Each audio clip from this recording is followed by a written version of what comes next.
Welcome to Grim Chronicles, where we peel back the glittering facade of history to reveal the raw, unfiltered truth beneath.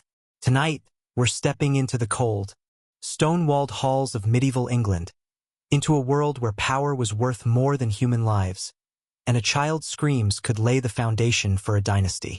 This is the story of Margaret Beaufort, a girl who was just 12 years old when her life was stolen from her, and who, against all odds, became one of the most powerful women in Tudor England. Her journey is not a fairy tale. It's a tale of blood, betrayal, and unbreakable resilience. Picture a dimly lit room in Pembroke Castle, January 1457. A 13-year-old girl writhes in agony, her cries echoing as midwives work frantically to save her and the baby trapped inside her. This isn't just any girl. This is Margaret Beaufort, and her suffering will birth a king. Settle in, because this is a story that history has tried to sanitize, but we're going to tell it as it was: brutal, heartbreaking, and unforgettable. It's May 31st, 1443, and in the quiet halls of Bletsoe Castle in Bedfordshire, a baby girl draws her first breath. They name her Margaret, after her mother, Margaret Beauchamp. Her father, John Beaufort, Duke of Somerset, is a titan in the court of King Henry VI, a man whose wealth and influence make him a cornerstone of England's power structure. But before Margaret is even a year old, tragedy strikes. Her father is found dead, his body lifeless under circumstances so shrouded in mystery that whispers of suicide spread like wildfire through the court. In medieval England, suicide isn't just a personal tragedy. It's a sin, a disgrace that taints the entire family. Suddenly, baby Margaret is more than an infant. She's an heiress, inheriting her father's vast estates and titles, a fortune that makes her a target before she can even walk. Her mother, Margaret Beauchamp, does everything she can to protect her. A formidable woman, she raises her daughter alongside her half-siblings from a previous marriage, trying to give her a childhood filled with love and learning. Margaret is taught to read French, her sharp mind nurtured with an education far beyond what most girls of her time could hope for. For a fleeting moment, you might believe her story could be one of promise, of a bright girl growing up safe in her mother's care. But this is medieval England, where innocence is a luxury, and Margaret's wealth makes her a prize too valuable to be left alone. By the time she's 3 years old, King Henry VI, weak-willed and easily swayed, hands her over like a bargaining chip to William de la Pole, Duke of Suffolk. William wastes no time. He arranges a marriage between Margaret, barely out of her cradle, and his 7-year-old son, John. A 3-year-old bride, too young to understand the vows, too young to even speak them clearly. The Pope grants a dispensation for the union, because the children are distantly related, and even the Church, that supposed guardian of morality, plays along. This marriage, though, is a fleeting chapter. By 1450, William de la Pole's political schemes unravel spectacularly. He's arrested for treason, murdered, and his body left on a Dover beach. Margaret, now around 7, is a widow before she's old enough to grasp what marriage means. The betrothal is annulled, and she returns to her mother's care, but the respite is brief. Her wealth and titles make her a magnet for ambition, and King Henry VI, ever eager to reward his allies, has a new plan. He hands her to his half-brothers, Edmund and Jasper Tudor, sons of his mother's scandalous marriage to a Welsh servant named Owen Tudor. The Tudors are hungry for power, their ambition matched only by their ruthlessness. To them, Margaret isn't a child who still plays with dolls. She's a key to a fortune, a womb to secure their future. On November 1st, 1455, Margaret, now 12, is married to Edmund Tudor, a 24-year-old man with cold, calculating eyes. The ceremony is likely a stark affair, held in a drafty castle chapel, the priest's words binding her to a fate she can't comprehend. Even in medieval England, where child marriages are common, there's an unspoken rule. You don't consummate the marriage until the bride is at least 14, preferably older. Not out of kindness, but practicality. Everyone knows pregnancy can kill a young girl. They've seen it happen, bodies too small to survive the ordeal. But Edmund Tudor doesn't care about rules or lives. He sees Margaret's lands, her titles, her potential to bear an heir who will lock in his claim to her wealth. Within days of the wedding, perhaps even on the wedding night, he forces himself on her. Let's call it what it is: assault. Margaret is 12, her body undeveloped, her mind unready. She can't consent, not legally, not emotionally, not physically. Edmund's actions are driven by a chilling logic. In medieval law, if an heiress dies without children, her lands revert to her family. But if she gives birth, her husband keeps everything. Even if she dies, the sooner he gets her pregnant, the sooner he secures his prize, no matter the cost to her. By April 1456, his plan succeeds. Margaret, still 12, is pregnant. Imagine the fear of a child whose body is changing in ways she can't understand. The nausea, the swelling, the weight of a future she didn't choose. Her world is about to grow darker. In July 1456, as her pregnancy advances, Edmund is captured by Yorkist forces in the Wars of the Roses, a brutal conflict ripping England apart. He's imprisoned in Carmarthen Castle, and by November, on their first wedding anniversary, he's dead, likely of plague, though some whisper of murder.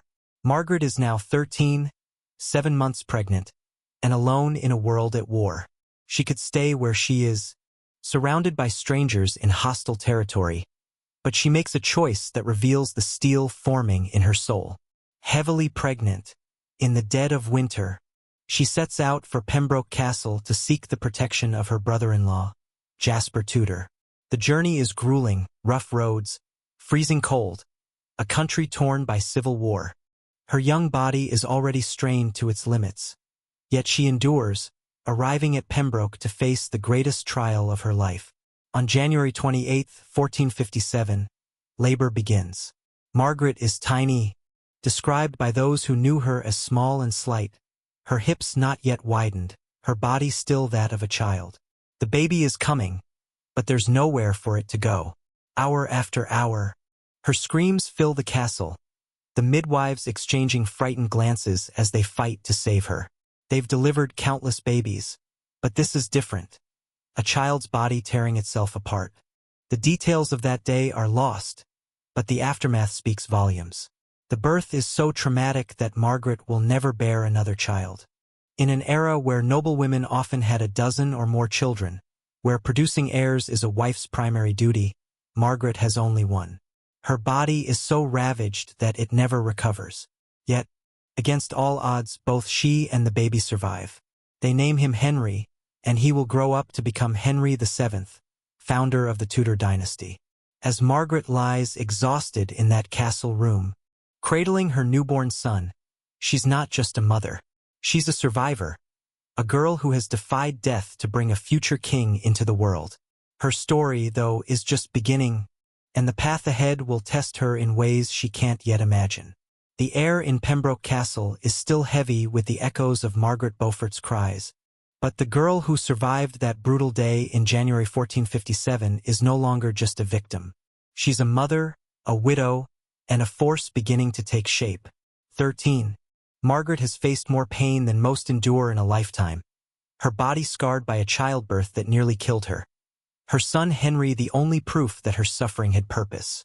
This is grim chronicles, and we're following Margaret as she transforms from a broken child into a woman who will shape the destiny of England. Her journey is one of resilience, cunning, and a love so fierce it borders on obsession, all forged in the crucible of her early years. Margaret is now under the protection of her brother-in-law, Jasper Tudor, at Pembroke Castle. The Wars of the Roses rage on, a bloody struggle between the houses of Lancaster and York, and England is no place for a young widow with a newborn heir. Jasper, loyal to the Lancastrian cause, keeps Margaret and Henry safe, but safety is fleeting in a world where power shifts with the swing of a sword. Margaret's son becomes her anchor, her reason to keep going. Some historians suggest her devotion to Henry is more than maternal love. It's a trauma response, a way to give meaning to the agony she endured to bring him into the world. She's not just raising a child. She's guarding the future of her bloodline, a future she's determined to control. By 1459, at the age of 16, Margaret is married again, this time to Sir Henry Stafford, a man closer to her in age and temperament. Unlike Edmund Tudor, Stafford is kind, or at least kinder, and their marriage is a partnership rather than a transaction. There's no pressure for children, perhaps because Stafford knows Margaret's body can't endure another pregnancy. For a decade, they live quietly, managing her vast estates and raising Henry under Jasper's watchful eye. It's a rare moment of stability, but the Wars of the Roses don't spare anyone. In 1471, Stafford is killed in battle fighting for the Lancastrians, leaving Margaret widowed again at 28. Each loss hardens her, teaching her the fragility of peace and the necessity of power. She's learning to navigate a world that has taken so much from her, and she's beginning to play its game. Her third marriage, in 1472, is a masterstroke of strategy.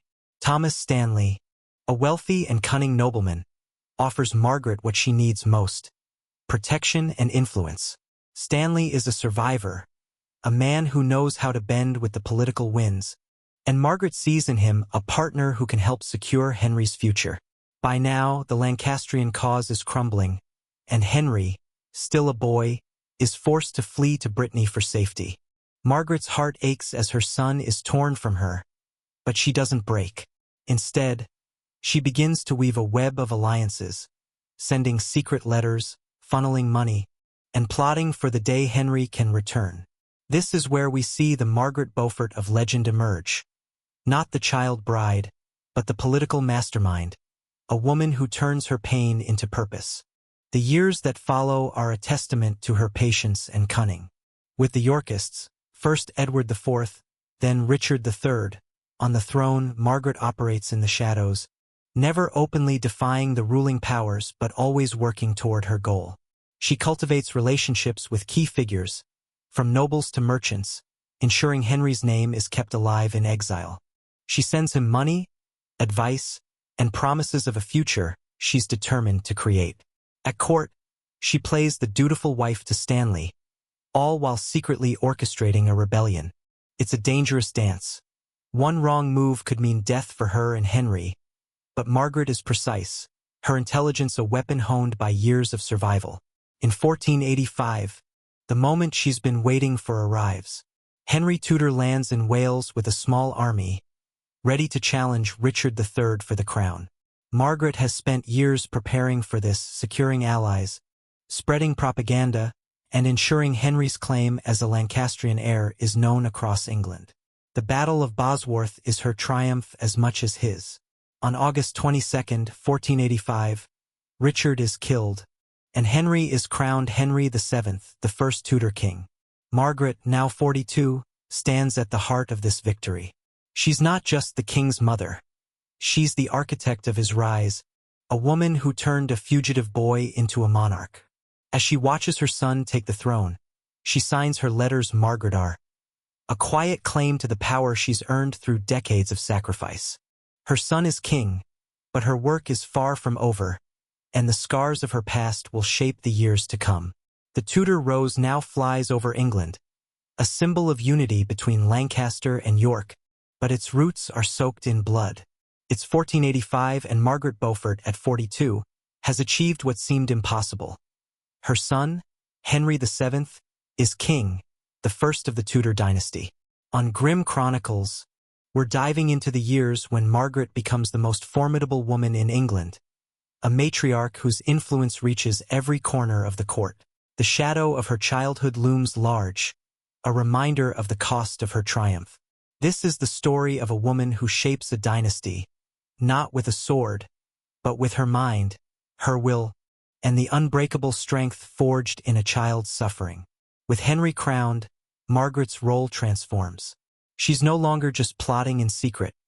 She's a public figure, a force to be reckoned with. She takes up residence at Collyweston Palace, turning it into a miniature court where she holds audiences, dispenses justice, and manages her vast estates. Her wealth, inherited from her father and carefully guarded through years of turmoil, makes her one of the richest women in England. But for Margaret, wealth is a tool, not a goal. She uses it to secure her son's throne, to build a legacy that will outlast them both. She's a master of soft power, shaping the narrative of the Tudors through art, religion, and propaganda. The Tudor rose, with its red and white petals, becomes a symbol of peace under her watchful eye. But she knows peace is fragile in a kingdom still scarred by war. Education becomes her passion, a way to leave a mark beyond politics. Margaret was raised with a love of learning, her sharp mind nurtured despite the chaos of her early years. Now, she pours her wealth into founding Christ's College and St. John's College at Cambridge, institutions that still stand as testaments to her vision. She sponsors scholars, funds translations, and embraces the new printing press, a technology that's revolutionizing the spread of knowledge.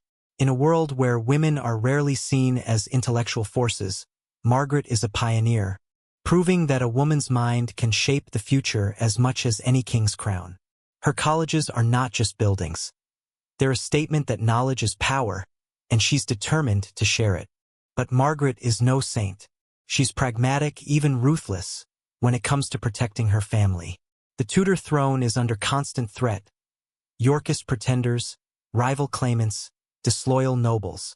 Margaret is relentless in her vigilance, cultivating a network of spies to sniff out rebellion. When Lambert Simnel, a boy claiming to be a Yorkist heir, emerges in 1487, she supports Henry's swift response to crush the uprising. When Perkin Warbeck claims to be the lost Prince Richard in the 1490s, Margaret ensures the threat is neutralized. She backs executions and imprisonments without hesitation, her loyalty to her son and his dynasty unwavering. This is a woman who has lost too much to take chances, a woman who knows the price of failure. Her relationship with Henry VII is the heartbeat of her life. He's not just her son. He's the living proof of her survival, the child she nearly died to bring into the world. She advises him on everything: marriage alliances, financial policy, court politics. When Henry marries Elizabeth of York, uniting the warring houses, Margaret is there, ensuring the union strengthens the Tudor claim. But her influence is a double-edged sword. Some at court whisper that she's too controlling, her love for Henry bordering on suffocating. Can you blame her? She was 13 when she gave birth to him, her body broken, her future stolen. Every decision she makes is for him, for the dynasty she birthed in pain. Her marriage to Thomas Stanley, though, is a partnership of convenience. Stanley proves his worth at Bosworth, his last-minute support tipping the scales for Henry, but there's little warmth between them. In 1499, Margaret takes a vow of chastity, with Stanley's consent, a bold move that shocks the court. It's not just a religious act. It's a declaration of independence, a reclaiming of her body after a lifetime of it being used by others. She dedicates herself to piety, endowing chapels and supporting religious texts, her faith a source of strength and solace. Her confessor, John Fisher, will later speak of her as a woman of profound devotion, a little personage who survived a miracle to serve God's plan. But even her faith is complex, shaped by a world that told her suffering was divine. The pain of her past resurfaces when her granddaughter, Margaret Tudor, is betrothed to James IV of Scotland at 12. Margaret knows the horror of being a child bride, the damage it does to body and soul. She fights desperately to delay the marriage, pleading with her son alongside Elizabeth of York, warning that the King of Scots might not wait, might injure her and endanger her health. Her words are heavy with memory, a mother and grandmother trying to break the cycle of abuse. But politics prevail, and young Margaret is sent to Scotland in 1503, married at 13, her fate an echo of her grandmother's. The failure cuts deep, a wound that never heals, a reminder that even Margaret's power has limits. As her health begins to fade, she carries that regret, along with the scars of her own childhood, into her final years. The years have passed, and Margaret Beaufort stands as a titan in Tudor England, her influence woven into the very fabric of the kingdom. It's the early 16th century, and her son, Henry VII, has brought stability to a land once torn by war. On Grim Chronicles, we're walking through the final chapter of Margaret's life, a time when her power is at its peak.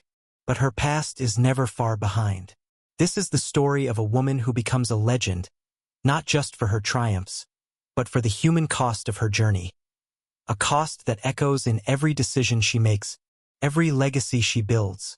Margaret's later years are defined by her role as the king's mother, a title that carries more weight than any crown. At Weston Palace, she holds court like a queen, her wealth and influence making her a force no one dares cross. She manages her estates with precision, ensuring her fortune grows, not for personal gain, but to bolster the Tudor dynasty. Her patronage of education continues to flourish, with Christ's and St. John's colleges at Cambridge becoming beacons of learning. She funds scholars, supports the printing of religious texts, and embraces the intellectual revolution of her time. For Margaret, education is a way to empower others, to give them the tools she was denied as a child. Her own sharp mind, nurtured despite the chaos of her early years, is now shaping the minds of a new generation. Her piety deepens as she ages, her faith a refuge from the storms of her life. In 1499, her vow of chastity marked a turning point, a reclaiming of her body after decades of it being used by others. She spends hours in prayer, endows chapels, and becomes a patron of religious works, her devotion a blend of genuine belief and a need to make sense of her suffering. She believes her life, her pain, her survival, her son's crown, was part of God's plan, a belief that gives her strength but also binds her to the mindset of her time. John Fisher, her confessor, will later call her survival a miracle, a testament to her faith. But it's a miracle that came at a cost, a reminder of the child who was sacrificed for ambition. Margaret's relationship with her grandson, Henry VIII, is a source of pride and caution. She lives just long enough to see him crowned in 1509, a young, vibrant king who will take the Tudor name to new heights. She advises him with the same fierce protectiveness she showed his father, warning him of the dangers that lurk in a court full of ambition. But there's a sense of unfinished business in her final days.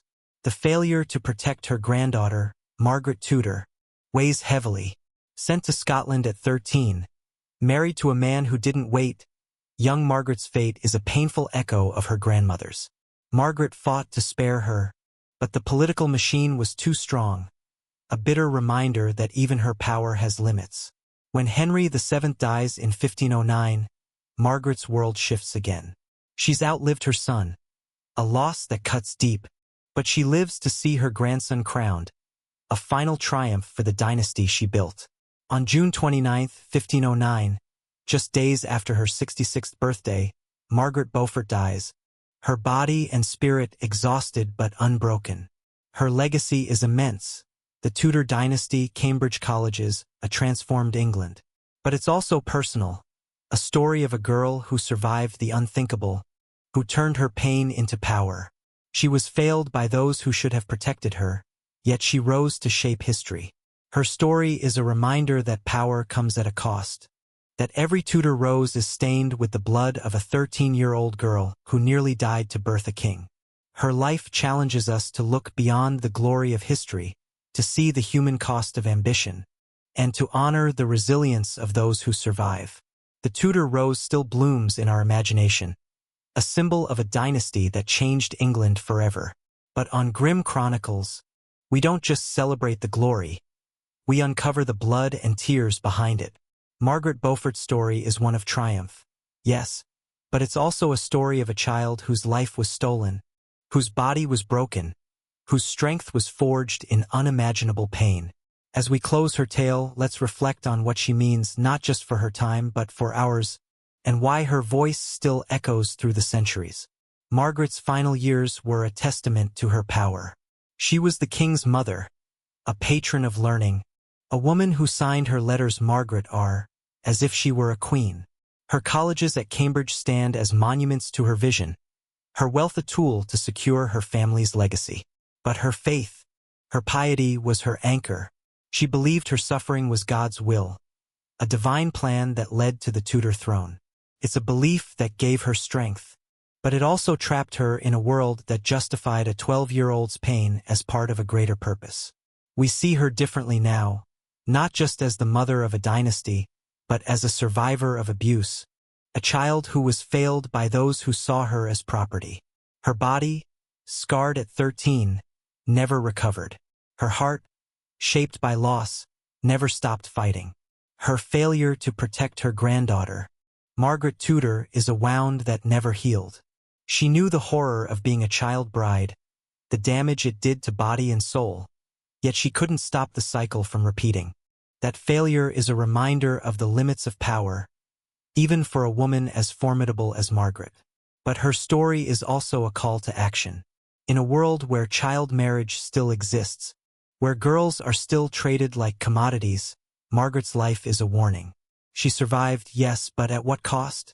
Her childhood was stolen, her body broken, her future shaped by trauma.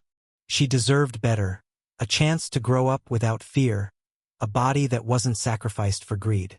We know better now. We know that 12-year-olds can't consent, that child marriage is abuse, that no girl should pay with her life for someone else's ambition. Margaret's legacy is not just in the Tudor dynasty or the colleges she founded. It's in the truth of her story, a truth we must tell honestly.